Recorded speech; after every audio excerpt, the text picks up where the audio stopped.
Bismillahirrahmanirrahim. Assalamualaikum warahmatullahi wabarakatuh. Sahabat-sahabatku dimanapun Anda berada, semoga Allah senantiasa memuliakan kita semua, mengampuni dosa-dosa kita, dan membimbing kita untuk lebih baik dari hari ke hari.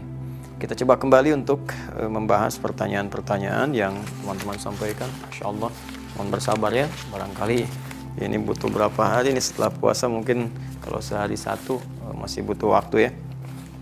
Coba kita lihat yang ini nih. Apabila seorang wanita yang sudah pernah menikah lalu berpisah ya dan merencanakan menikah lagi, tapi dari pihak keluarga kurang merestui karena alasan jauh, akan tetapi tetap bersikukuh untuk menikah, apakah berdosa? Jazakallahu khair.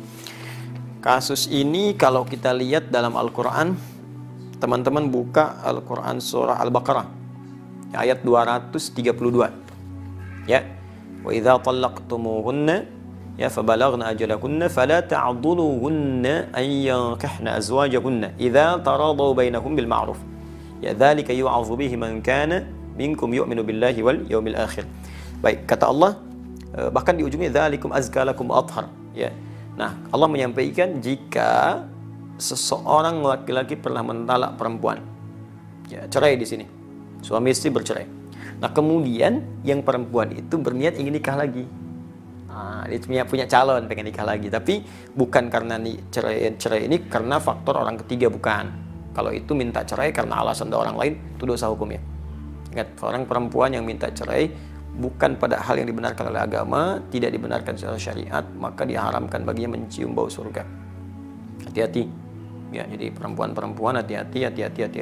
Kecuali kalau syarat satu dibenarkan ya. Kalau dari perempuan misalnya minta mengajukan khulu' karena perilaku laki-laki, misal, mohon maaf, dibuktikan secara meyakinkan menzolimi secara fisik, ya, bisa menyebabkan misalnya fisik terluka, bisa mengancam kepada nyawa, ya. Atau yang kedua bisa mengancam kepada iman. Ada yang ke fisik, ada kepada iman. Pada iman tuh dilarang sholat, disuruh minum minuman, disuruh mabuk, disuruh macam-macam yang buruk lah ya. Nah itu terancam itu dan tidak bisa dinasehati, tidak bisa difasilitasi, tidak bisa ditengahi. Maka boleh mengajukan khulu namanya ya untuk perpisahan. Nah, ada yang kedua kasus suami menceraikan istri karena alasan tertentu.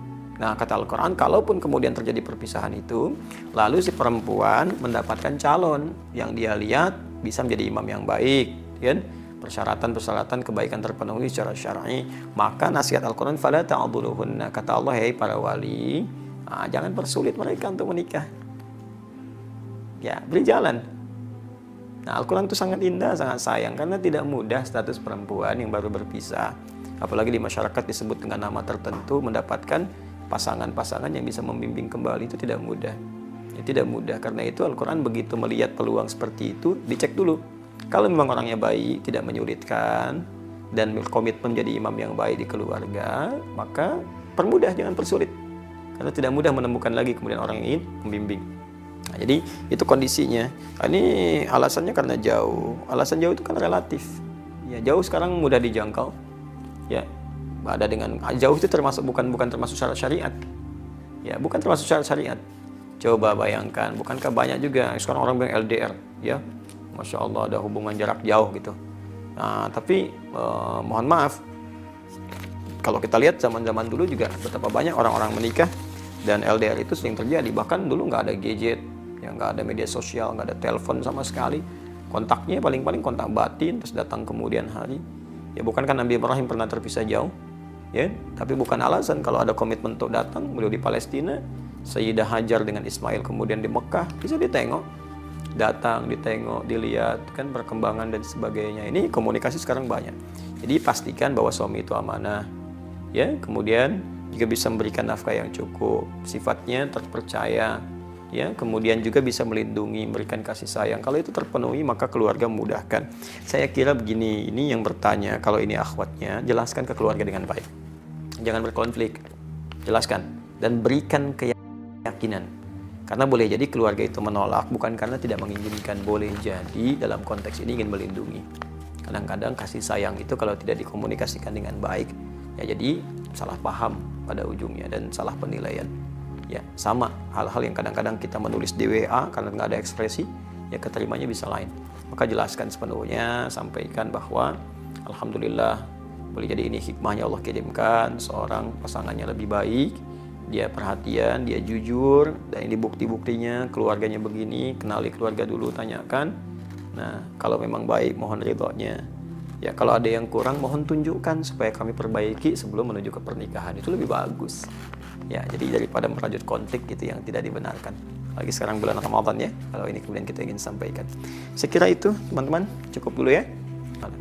Demikian saya kira, semoga bermanfaat. Jika ada yang benar, itu pasti dari Allah dan Rasulnya sebagai petunjuk untuk membuat kita lebih baik.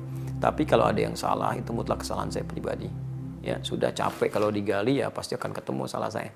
Cukup dikoreksi, nanti saya betulkan, kemudian ambil pendapat ustadz lain yang lebih baik. Ya, itu akan lebih mulia, lebih objektif, dan insya Allah bernilai baik insya Allah subhanahu wa ta'ala.